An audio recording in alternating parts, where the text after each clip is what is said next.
Alhamdulillah alladzi bi'izzatihi ya'tazul mu'minun wa bi'inayatihi wa taufiqihi yahtadid dhul wa ashhadu an la ilaha illallah wahdahu la syarikalah wa ashhadu anna muhammadan abduhu wa rasuluh alladzi la nabiyya ba'da amma ba'd.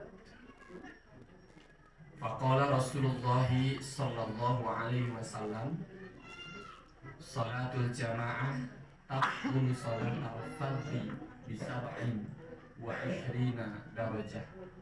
Hadis riwayat Al-Bukhari.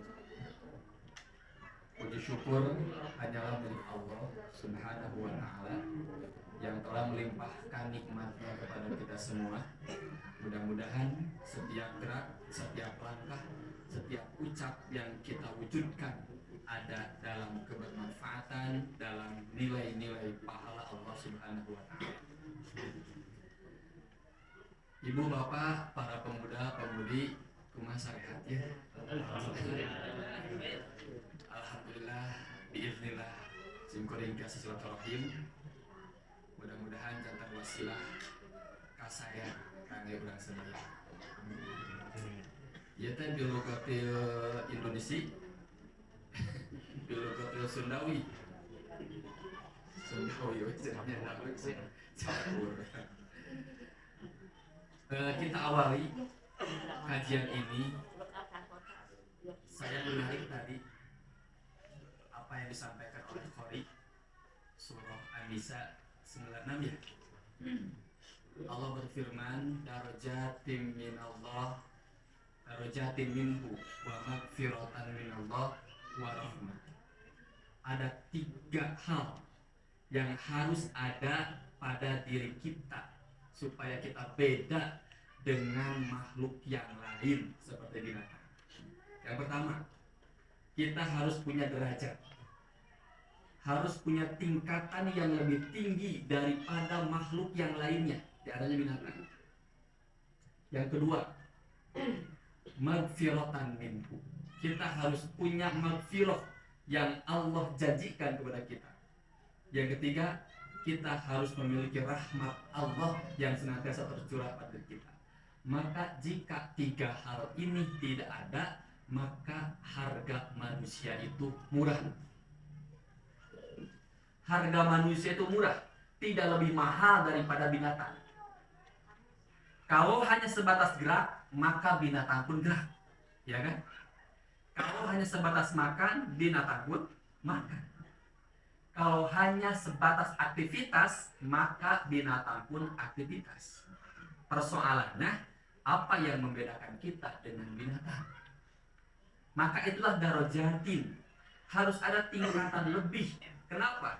Karena kita diberi akal, kita diberi kecerdasan, kita diberi kemuliaan oleh Allah Subhanahu wa taala. Maknya kudu sarua jeung sato. Itu ringkasna. Kalau kita mau mengandalkan kekuatan secara fisik dengan sato, mungkin sato lebih kuat. Tok kerabu. Ibu saminggon teu ibak kuat mah. Munding mah kuateun. Jalan kacaritakeun munding wudu. Padahal tara mandi. Artinya fisiknya kuat kan? Kulitnya kuat. Coba kita balap maraton jeung kuda, maraton jeung onta, kuat mana? Ketika mau dibandingkan kekuatan kita secara fisik dengan binatang, kalah. Tapi Allah memberikan sesuatu yang mahal luar biasa. Apa itu? Kecerdasan yang akan melebihi kehebatan dan kekuatan binatang sekalipun. Buktinya dengan kecerdasan manusia lahirlah yang namanya kapal terbang, sok balap jeung manuk wani. Dengan kecerdasan manusia buatlah mobil, sok balap jeung kuda wani ayeuna. Kenapa? Itu adalah karena kecerdasan yang Allah berikan. Ikhwatu iman rahimakumullah, seandainya kecerdasan itu ada pada diri kita, dan itu pasti ada, dan dicoba digabungkan dengan nilai-nilai imaniyah, nilai-nilai keimanan, maka kecerdasan plus dengan keimanan, maka efeknya luar biasa. Akan terwujud bangunan yang kokoh dalam sendi-sendi kehidupan. Nah, ya, ini jadi PR bagi kita. Saya beri tema tentang keutamaan sholat berjamaah. Itu sehingga sederhana, tapi justru Rasul membangun tatanan masyarakat berawal di sini. Di dia awalnya itu. Coba dalam lintasan sejarah. Pertama Rasul hijrah ke Madinah, yang dibangun oleh Rasul apa? Apakah pusat pemerintahan? Apakah kantor-kantor untuk petugas-petugas menteri-menteri nama? Tidak satu bangunan pun yang Rasul bangun untuk dinas dan kementerian, tidak ada. Yang pertama Rasul bangun apa? Masjid. Begitu Rasul sampai di Madinah, maka Rasul menginstruksikan untuk membangun sebuah bangunan yang sederhana yang disebut masjid. Ternyata di sanalah sumber kekuatan yang luar biasa. Di sanalah akhirnya Islam bisa keluar dari berbagai daerah dengan pengajaran-pengajaran dan hidayah-hidayah yang tersampaikan kepada seluruh manusia. Ini persoalan sederhana. Berawal dari masjid, berawal dari sholat berjamaah, maka ternyata Islam bisa menguasai dunia dan bisa menjadi pembawa peradaban yang mulia. Nah, ini persoalan sederhana. Maka untuk mengetahui bagaimana sih Islam di satu daerah, maka simpel, bagaimana berjamaah. Nah, sederhana. Ya, kampung bunut itu. Bagaimana Islam di kampung bunut? Ya perhatikan saja. Ayah antar masjid. Atau aki-aki deui teh. Ari penghuni masjid teh aki-aki jeung ini. Mana pemudanya? Padahal idealnya barisan terdepan adalah para pemuda. Itu di zaman Rasul. Maka lahirlah sosok Ali bin Abi Thalib, lahirlah sosok Ibnu Umar, lahirlah sosok Ibnu Abbas. Itu alumni masjid, bukan alumni ITB. Baca ya. Alumni masjid. Alumni masjid bisa menguasai peradaban dunia. Kenapa? Karena disinilah sumber hidayah yang akan terpancarkan kepada seluruh dunia. Maka penting untuk coba kita kaji ulang sejauh mana keberislaman kita, sejauh mana kekuatan kita untuk melakukan berjamaah, di antaranya sholat di masjid. Ada hal yang menarik sebelum kepada makalah Kantun Nawaslah, makalah banyak.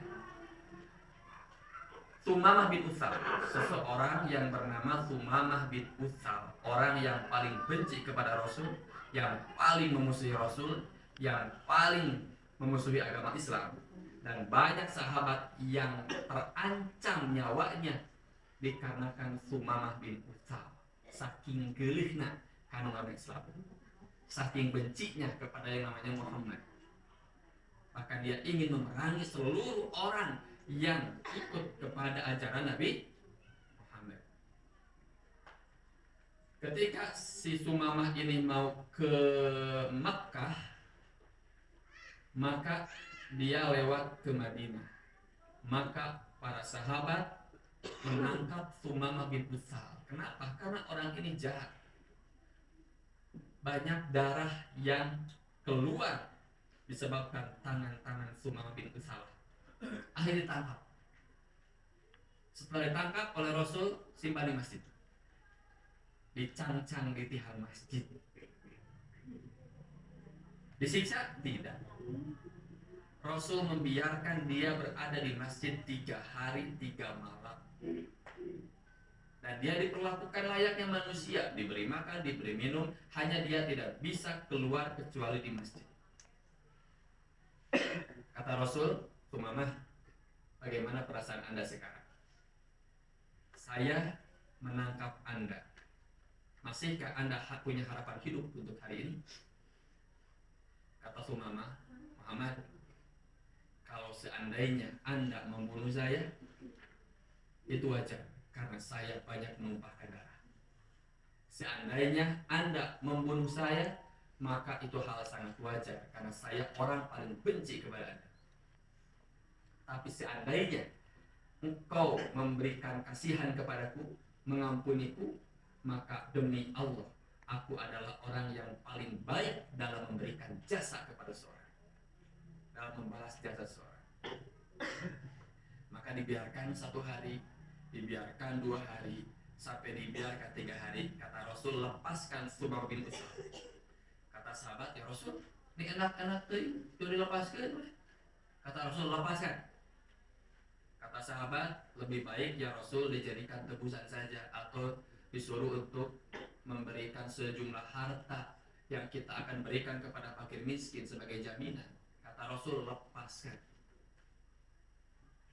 Para sahabat yang dulu ongkos tadi tewa, tadi terus ditewa, kencarkan deui, balik itu dihukum mati.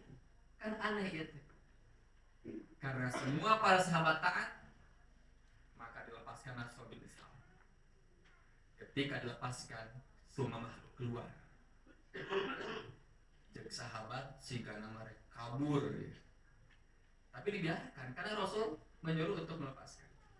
Tidak lama kemudian ternyata Sumamah kembali ke Rasul, kembali ke masjid dengan wajah yang bersih karena dia mandi terlebih dahulu. Kabayang atau tilu penting dicangcang di masjid temani. Dia kembali ke Rasul, dia katakan, wallahi, demi Allah, ya Muhammad, tidak ada wajah yang paling aku benci kecuali wajahmu. Tidak ada agama yang paling aku benci kecuali agama Islam.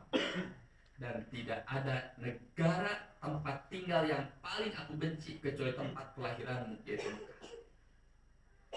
Tapi demi Allah, saat ini juga tidak ada wajah yang paling aku cintai kecuali wajahmu. Tidak ada agama yang paling aku cintai kecuali agamamu. Dan tidak ada tempat kelahiran yang paling aku cintai kecuali tempat kelahiran. 180 derajat berubah. Pertanyaannya, dikumahakeun eta? Dipaksa? Diancam? Kenapa? Ternyata Sumamah tertarik dengan para sahabat yang senantiasa memenuhi masjid untuk sholat berjamaah dengan dikomandoi oleh satu imam, yaitu Rasulullah SAW. Kata Ji Sumamah, tidak ada seorang sahabat pun yang berani mengganggu Sumamah. Kenapa? Karena Rasul tidak membolehkan. Karena Rasul tidak menginstruksikan. Seandainya Rasul menginstruksikan, maka pasti sahabat akan berbuat. Ternyata sahabat sangat taat dengan satu komando Rasulullah. Dia berjamaah tanpa ada pikiran-pikiran yang negatif. Kata Ji, kabita tinggal berjamaah dina sholat, akhirnya Sumamah memutuskan diri untuk masuk Islam. Nah itu luar biasa. Nah itu peradaban luar biasa. Ngan urang mah nyebu, iya mah. Rata-rata orang itu tidak merasa bangga ketika anaknya berada di jajaran terdepan yang ada di masjid. Betul ya Bu? Ada anak ibu Musa ditaros Bu, Dupi putra teh di mana ayeuna? Putra abdi mah. Kacanda mah wae, kalau di masjid wae adan. Seolah-olah itu sesuatu yang memalukan. Di masjid misalnya sematos damal di ditu pun anak mas ukur di masjid ada. Adakah seperti itu? Coba kalau orang tua tidak merasa bangga anaknya ada di jajaran masjid, ada di sap-sap masjid, maka ini menggambarkan kualitas muslim yang lemah. Emang aktif di masjidnya bakal kelaparan? Emang aktif di masjidnya bakal kelaparan? Nepikeun asa cancaya, nah ada cacing wae di masjid atuh. Heug batur mah gawe ka ditu, ieu mah di masjid we cacing teh.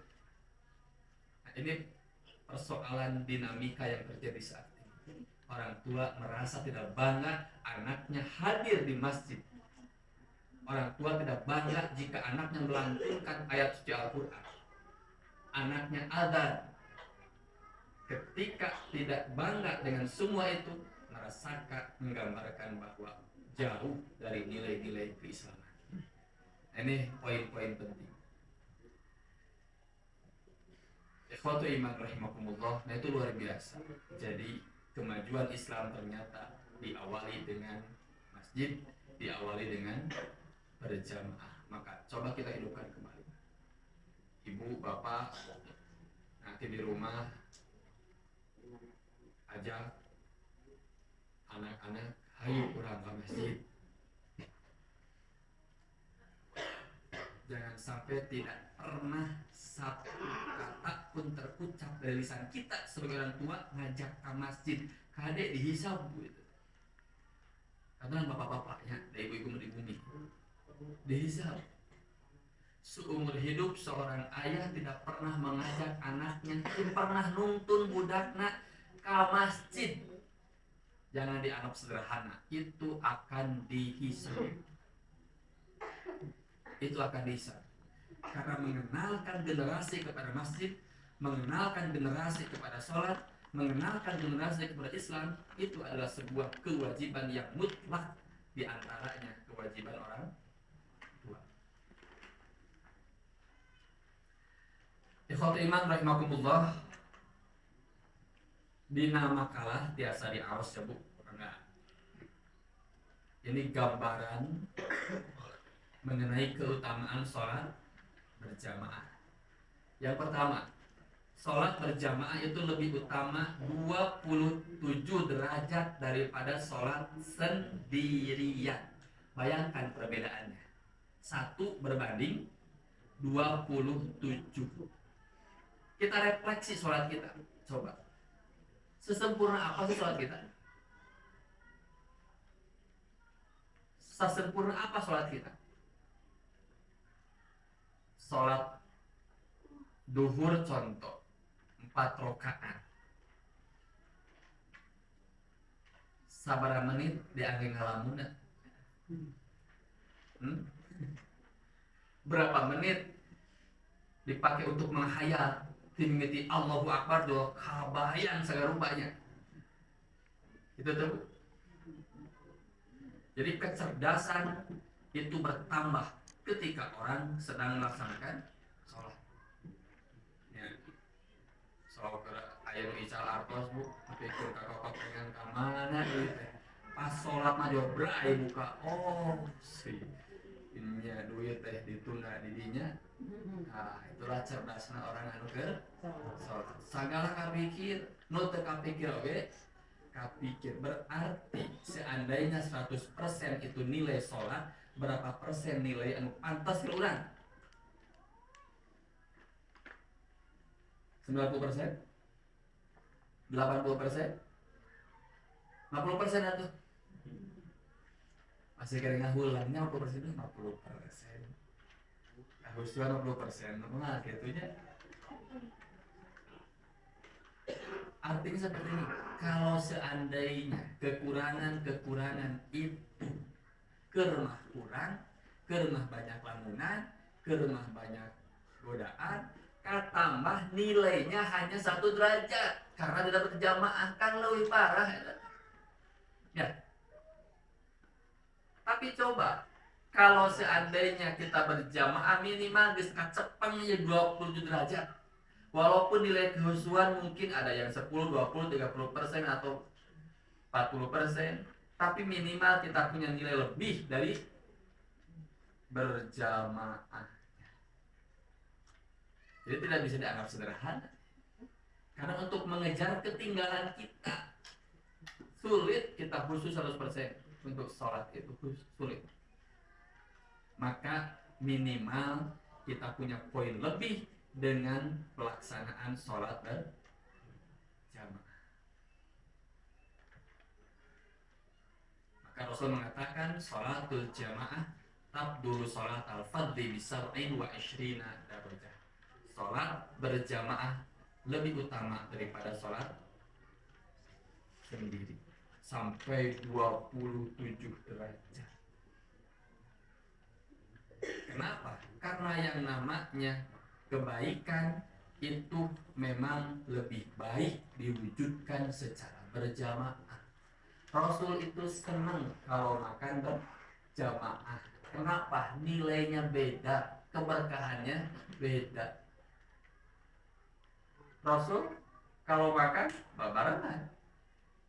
Kenapa? Karena nilainya beda. Maka ibu jeung bapak ge tong misah pamit tuang di bumi tanya saya nama. Sasarangan. Kenapa? Karena ada nilai yang beda keberkahan. Maka ku agama dituntut jomblo gerak karawin. Supaya lebih berkah. Jadi tetap yang namanya kebaikan yang dilakukan oleh orang banyak itu akan lebih bernilai dan lebih berkah. Di antaranya sholat dan jamaah. Nah, ini menjadi catatan penting.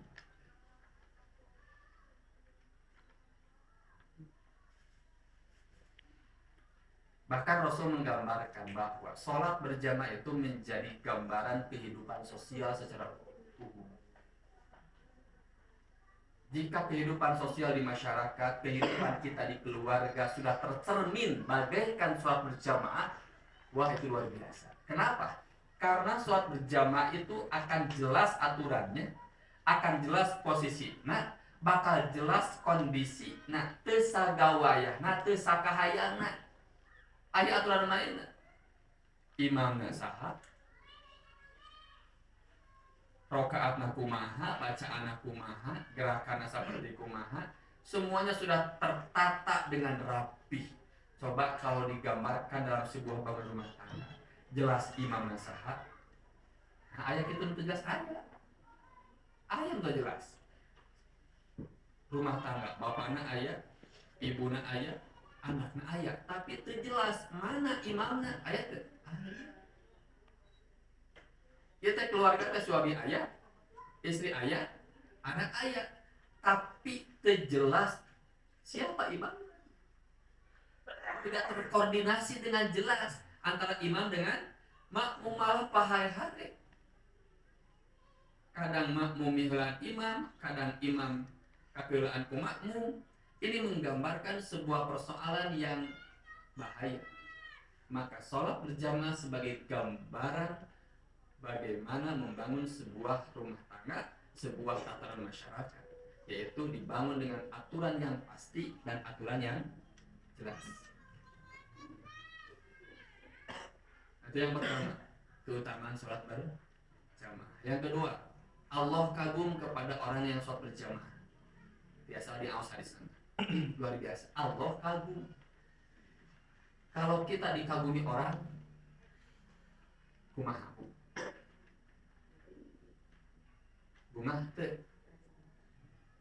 Ada tetangga kagum kepada kita karena ilmunya, kagum kepada kita karena kebaikannya, kagum kepada kita karena kepintarannya. Ieu mah nu kagumna Allah kabayang teu? Kalau yang kagumnya manusia sebatas muji, ya, sebatas muji. Tapi kalau Allah sudah kagum kepada hambanya, maka tidak cukup untuk Allah hanya sebatas memuji, tapi Allah akan memberikan sesuatu yang lebih kepada hamba tersebut. Ini luar biasa. Sampai ada hadis ya, riwayat Bukhari. Sampai di beja-beja, ya, ini uhibbu fulana, kata Allah. Kalau Allah, kata Rasul, kalau Allah sudah cinta kepada seorang hamba, sudah kagum kepada seorang hamba, maka Allah akan memberitahukan kepada malaikat Jibril. Kata Allah, inni uhibbu fulanan, saya cinta kagum kepada si fulan. Bari disebutkeun namina. Jadi catatannya, nama sekarang itu paten, mau dirubah di akhirat. Nama kita sekarang nanti akan dipanggil di akhirat sebagaimana nama sekarang. Tidak akan ada perubahan aktif. Maka kata Rasul, usahakan berikan nama terbaik untuk anak-anak Anda. Karena nama itu ternyata di akhirat pun sama dengan nama di dunia. Kata Allah, inni uhibbu fulana, saya cinta kagum kepada si fulan, fa ahibbahu, engkau Jibril harus cinta dan kagum kepada hambaku ini. Ternyata oleh Jibril diumumkan ke masyarakat langit.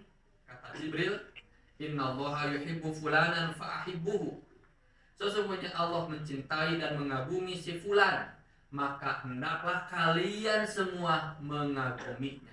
Dibayangkan. Artinya, ketika Allah cinta kepada kita, ketika Allah kagum kepada kita, maka semua makhluk akan diarahkan untuk mencintai dan mengagumi kita. Itu luar biasa. Maka jangan demi manusia meninggalkan kecintaan kepada Allah. Jangan demi manusia akhirnya meninggalkan kepercayaan Allah kepada kita. Tapi sebaliknya, percayakan diri kita kepada Allah, maka Allah akan membuka hati-hati orang untuk senantiasa cinta kepada kita. Nah, ini persoalan penting. Nah, hati sholat udah tuh kumaha lain sholat capek nembe wih damel gitu ya Bu. Pak, kalau mau bapak-bapak wih damel wuni tabu 12 nembe subuh mau ngadan subuh jam 4 seksi ibu teh ada tega ngabugahkeun kita angkat nepikeun ka lepas teu salat subuh. Apakah yang demikian yang disebut dengan cinta itu? Maka kalau memang yakin kecintaan Allah itu akan membawa kecintaan-kecintaan yang lain, maka lakukan sholat sedemikian sempurna walaupun kesibukan dan rasa capek senantiasa hadir dalam kehidupan. Kenapa? Karena Allah akan memberikan kekuatan lebih ketika Allah percaya bahwa kita adalah orang-orang yang senantiasa hadir untuk mewujudkan kebaikan dan ibadah. Allah, jika Allah kagum itu seperti itu, jadi jangan dianggap enteng. Lamun urang hayang dipuji ku manusia, puji ku manusia mah kadang naon sih, saukur dipuji naon untungna, naon nilaina. Tapi lamun urang dipuji ku Allah sok eta mah kedah wajib usahakeun urang kudu dipuji ku Allah. Kumaha cara ikhtiar teu ria begitu. Sieun ria cenah lain. Ari ria mah urusan ibadah ka Allah tapi hayang punten di manusia. Tadi ya ari kitu mah hoyong dipunten ku Allah ku punten anu sae dengan nilai terbaik, itu mah wajib diikhtiarkan. Yang ketiga, keutamaan sholat berjamaah itu adalah sholat berjamaah itu adalah sunnah Nabi. Sunnah Nabi artinya tidak pernah ditinggalkan oleh Rasulullah. Hanya beberapa kali Rasul meninggalkan sholat berjamaah ketika di akhir-akhir hayatnya karena penyakit yang begitu sangat kuat menimpa dirinya. Sampai Rasul ke masjid berjamaah niwaran Allah. Rasul mah hari tahu ke masjid teh upami urang keur sehat oge horerean komo mun gering keur sehat oge horerean komo mun gering. Nah, itu perbedaan sakedik lah beda urang jeung Rasul nya. Dikarenakan ini sunnah Rasul yang tidak ditinggalkan, maka menggambarkan ada sebuah nilai penting yang harus kita wujudkan, kita ikhtiarkan. Yang keempat, sholat berjamaah adalah penghapus dosa dan bisa mengangkat derajat. Ini luar biasa. Kita yakini, kita tidak bisa lepas dari dosa. Adakah manusia yang bisa melepaskan diri dari dosa? Tidak. Manusia itu setiap menitnya mungkin itu bisa jadi dosa unggul. Siga kebul dosa ngabu kebul ibu-ibu beberes tiap dinten di bumi ada kebul ayat deh ada kebul cacakan tiap hari dibersihan rumah teh kebul aya wae tah dosa teh kitu gambaran tak tong diantep satu bangunan rumah diantap satahun, bayangkan kebun kumaha. Nu tiap hari wae dibersihan kebun mah raya. Maka gambaran dosa itu seperti itu. Maka ternyata sholat bisa membersihkan dosa, apalagi kalau berjamaah.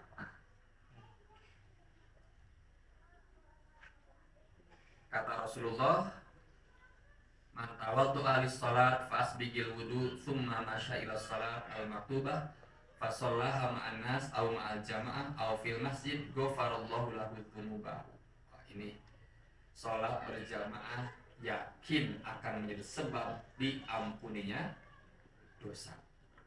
Bahkan baru melangkah saja, maka langkahnya satu langkah menghapus dosa, satu langkah lagi mengangkat derajat. Ieu teh can ka masjid ieu teh. Kakarek ngalengkah, satu langkah menghapus dosa, satu langkah meningkatkan derajat. Kumaha lamun 2 langkah? Lamun 3 langkah? Lamun 4 langkah? Kalau menjadi kebiasaan tiap hari ke masjid, maka berapa dosa yang bisa terbersihkan dengan langkah-langkah tersebut. Bukankah itu sesuatu yang penting untuk menetralisir dosa-dosa yang hadir di dalam kehidupan kita.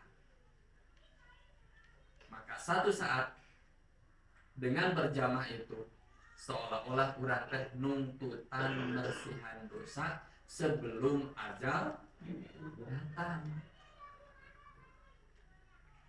Nah, inilah keutamaan sholat berjamaah. Berarti persoalan bukan hal yang enteng, bukan hal yang sederhana, tapi persoalan besar yang harus kita bangun dari sekarang. Bagaimana caranya kita mengoptimalkan diri untuk berjamaah sholat sekuat dan semampu mungkin. Ari bisa mampu kene, ari katanagaan kene, ari kawaktuan kene mah, ari sehat kene mah, maksimalkan, usahakan untuk hadir di masjid sholat berjamaah, sebab berapa dosa akan terkikis habis dengan berjamaahnya kita di masjid. Pertanyaannya, kumaha ibu-ibu? Pan ibu-ibu mah lebih baik di mana cara sholat? Lebih baik di rumah. Kan bisa ibu-ibu dia berjamaahnya, Bu. Ajak putra. Pasal Bu. Justru itu kesempatan emas membangun kekeluargaan yang harmonis. Coba bangun dengan sholat berjamaah. Nikmat, Bu. Beda karasana. Tuang wae nikmat bebarengan dengan anak injuk gitu ya. Tuangan sanaos sareng daging di puruluku gepuk oge nikmat we. Nu penting mah sasarengan berjamaah tuan. Coba ieu dina salat berjamaah. Sakeluarga berjamaah di bumi. Wah. Nikmat. Kenikmatan itu tidak bisa tergambar dengan materi, tapi ada kenikmatan batin yang tidak bisa dirasakan kecuali oleh yang melakukannya. Ikhwatu iman rahimakumullah, nah itu gambaran. Ya tadi jawabnya.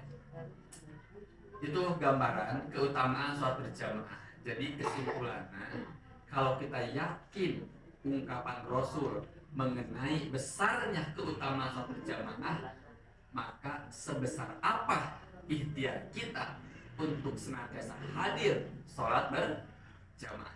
Kalau kita yakin pahala berjamaah itu besar, maka sebesar apa kekuatan kita untuk melangkahkan kaki ke masjid untuk sholat berjamaah. Mangga eta mah emutanin urang PR urang sadayana. Sementara itu yang disampaikan. Untuk selanjutnya pilih aya hal-hal peryoge ditaroskeun, ada pertanyaan silahkan. Aku qouli hadza wa astaghfirullahi wa lakum. Assalamualaikum.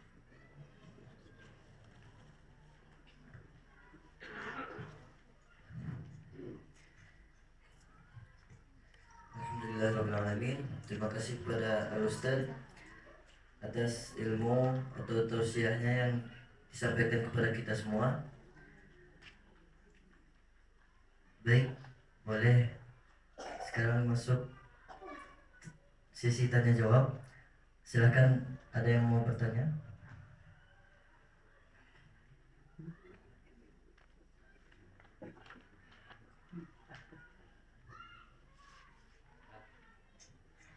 Kumarji ya naros dia pengalaman waktu dia naros di dalam tempat pas bray Allahu Akbar kan kudunya fokus tapi orang jadi ingatkan itu tadi kan tadi lempatnya kena khusyuk eta kumaha caranya menyikapi supaya orang fokus waktu ibadah angkat Allahu Akbar fokus kaji tujuan tapi kumaha orang sebagai manusia tetap sok aya fotonya kan itu hadir tak enak masyarakat menyikapi atau lontar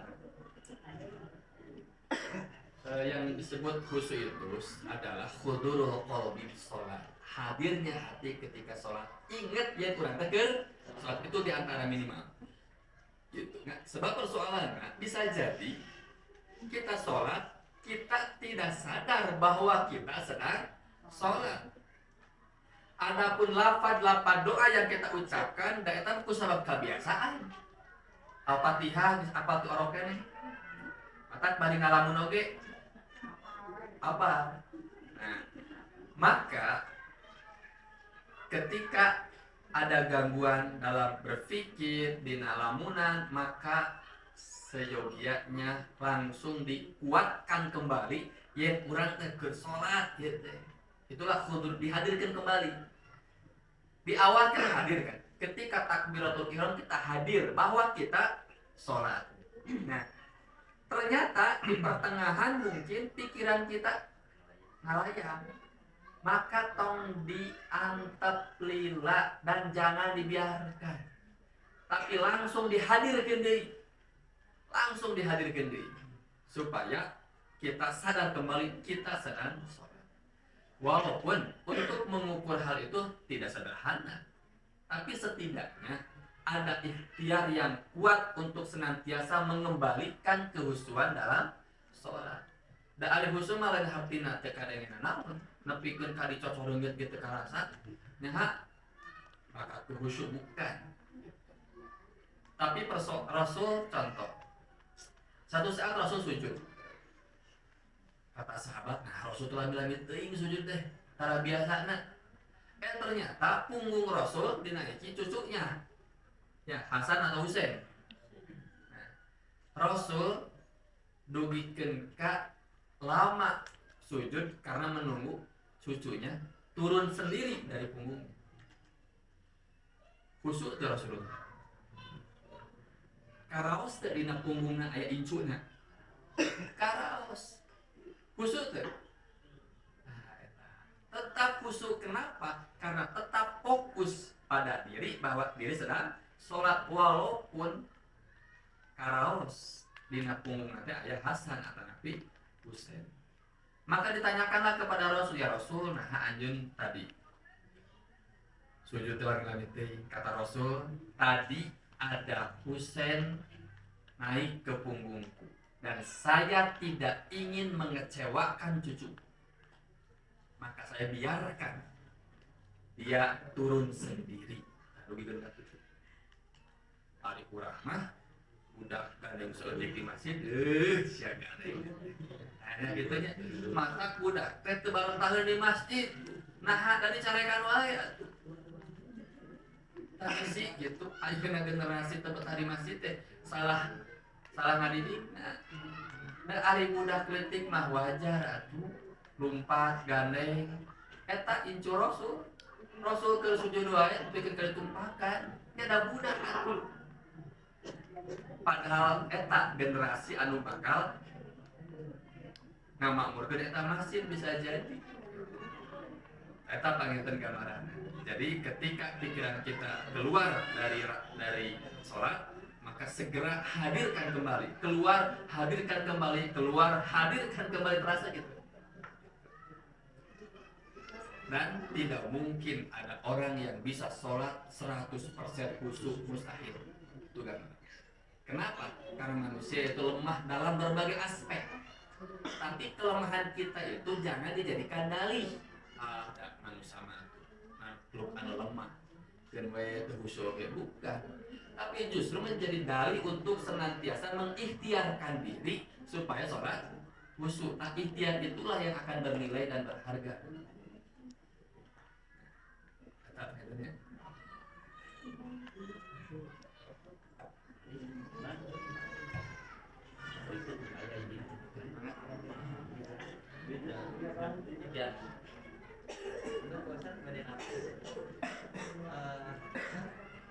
Sholat berjamaah itu 27 derajat lebih utama dibandingkan sholat munfarid.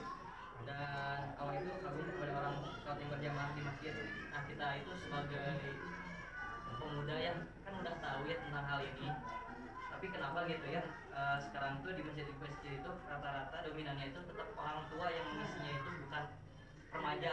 Nah, menurut Ustadz, tips dan trik agar anak-anak remaja zaman sekarang itu mau ke masjid, sholat berjamaah di masjid itu bagaimana?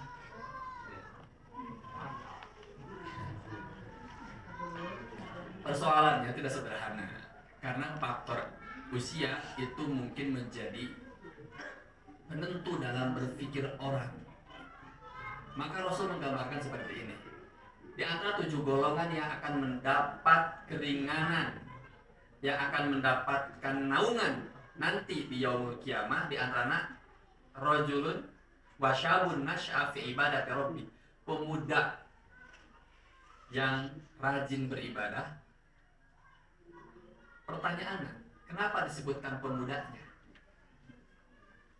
Kumaha aya akhir rajin ibadah? Kenging panang tayu nanti Allah teh.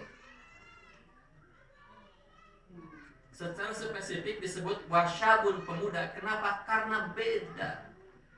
Yang namanya pemuda seolah-olah dia bisa menikmati hidup lebih lama di dunia.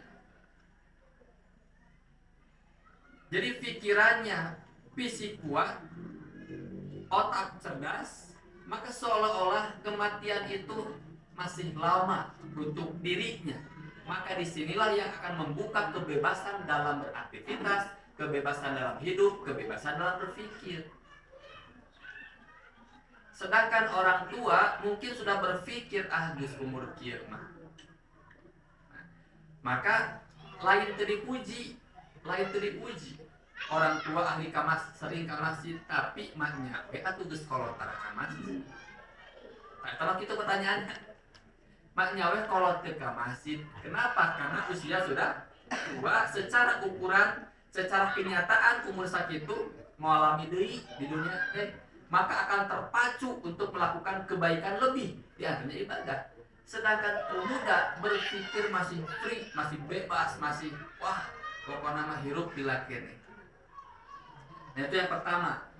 Maka Rasul menggambarkan, Rasul mendidik para sahabat muda sekaliber Ibnu Umar, Ibnu Abbas, Ibnu Mas'ud dan yang lainnya. Begini, kekuatan pemuda dengan kekuatan orang tua jelas itu akan berbeda. Karena kekuatan orang tua terbentur dengan fisik, terbentur dengan kecerdasan. Tapi kekuatan pemuda itu akan ditopang dengan kesehatan, ditopang dengan kecerdasan, ditopang dengan beragam kekuatan yang ada di dirinya. Maka Rasul menggambarkan, bayangkan kalau pemuda dengan kekuatan yang ada, dengan kekuatan yang full, dia berada di masjid, dia menghidupkan masjid, maka bayangkan kemanfaatan yang bisa diraih dari perbuatan tersebut. Maka Rasul tekniknya, Rasul masuk ngahia para pemuda. Rasul. Jadi kalau ada pemuda menghadap kepada Rasul seolah-olah dia tamu yang sangat berharga. Ada urang mah kadang dianggap udah kamari dia gitu ya. Tapi Rasul ketika berhadapan dengan sosok muda maka dia tegak. Dia menghadapinya dengan serius, dengan penuh perhatian pengertian. Kenapa? Karena Rasul yakin pemuda inilah yang akan membuat sebuah gebrakan yang luar biasa untuk kemajuan Islam. Berarti harus terwujud gerakan-gerakan pemuda yang bisa diaplikasikan di masjid. Ulah boga pikiran da pemuda mah ranah nalai di masjid. Di masjid mah bapak-bapak, aki-aki, nini tadi masjid, cenah kitu banyak. Ranah pemuda mah tuh di luar. Nah pikiran eta nu bahaya. Maka coba gambarkan bahwa ada ranah-ranah pemuda yang harus diwujudkan di masjid. Maka galilah beragam materi, beragam kegiatan, beragam aktivitas untuk mencoba menggagas ilmu kreativitas pemuda di masjid. Nah, itu yang mungkin perlu diwujudkan. Jadi ulah punya kesan bahwa pemuda mah tempatnya lain di masjid, sehingga kreativitasnya seolah-olah harus dikembangkan di luar masjid, padahal di masjid terbuka lebar. Maka masjid jangan dipersempit ruang geraknya hanya sebatas sholat, tapi gerakan-gerakan sosial pun harus terbangun dari masjid. Maka Rasul membaheula latihan bela diri di masjid terus. Ada kan hadisnya? Rasul latihan bela diri yang para sahabat di masjid. Kenapa? Karena inilah akan menjadi sumber awal, bangunan awal yang akan mencetak kemaslahatan umat. Nah, itu PR. Jadi bagaimana kolaborasi antara masjid, pengurus masjid mencoba mengembangkan bagaimana pemuda bisa mengembangkan fikrohnya, pemikirannya, aktivitasnya di masjid. Pertama, mangga dirumuskan. Teman.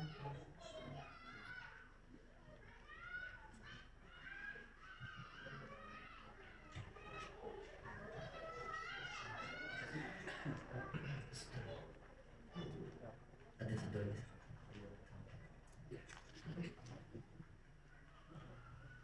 Jadi bertanya Ustaz, Ya. kalau misalnya itu kan contohnya saya sebagai DKM, kalau di masjid itu selalu untuk sholat berjamaah itu sedikit. Kalau misalnya ada ide nih, kalau yang berjamaah itu diberi hadiah apa atau bingkisan, itu gimana? Boleh apa? Jadi persop itu mah tahapan-tahapan, bukan tujuan. Kondisi masyarakat itu berbeda.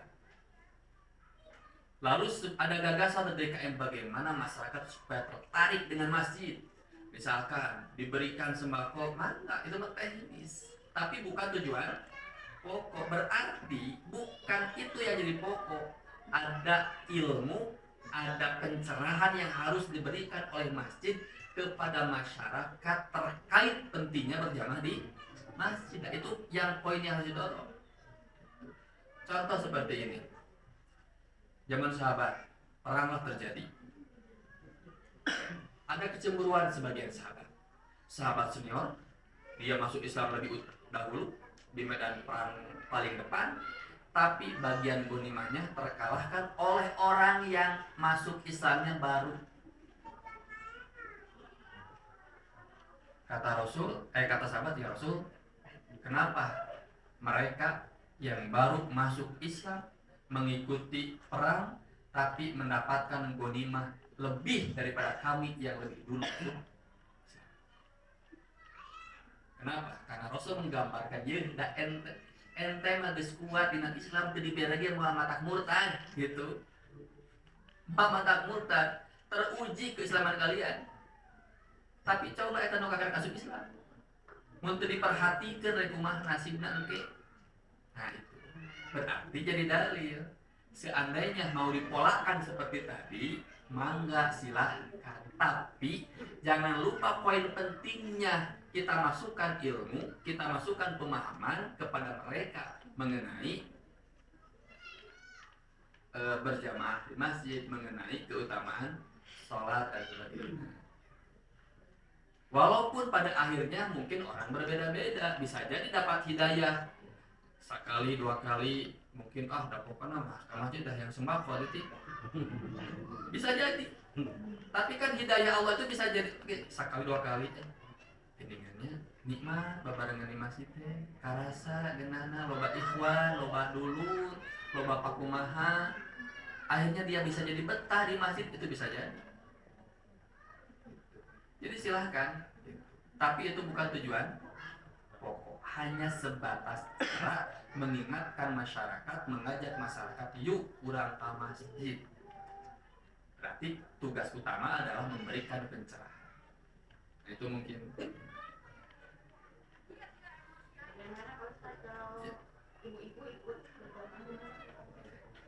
Ibu-ibu berjamaah di masjid boleh, bagus. Begini hadis Rasul itu. Sholat seutama sholat seseorang itu di masjid. Bagi laki dan bagi perempuan di rumah. Dari segi tempat, maka ibu-ibu lebih baik di rumah. Bagi laki-laki lebih baik di masjid. Tapi kalau ibu-ibu mau mengejar keutamaan berjamaah, teras ke masjid, enggak. Rasul pernah mengatakan kepada sahabat, para sahabat, jika istri kalian meminta izin untuk berjamaah ke masjid, tong dicari, kata Rasul. Itu kan pernah Rasul mengatakannya kepada para sahabat, kalau istri kalian minta izin untuk berjamaah sholat ke masjid, izinkan. Kenapa? Karena ibu-ibu ingin mengejar keutamaan berjamaah yang mungkin di rumah tidak bisa berjamaah. Ya, kalau lebih baik bisa di rumah tapi bisa berjamaah. Kemudian Bu,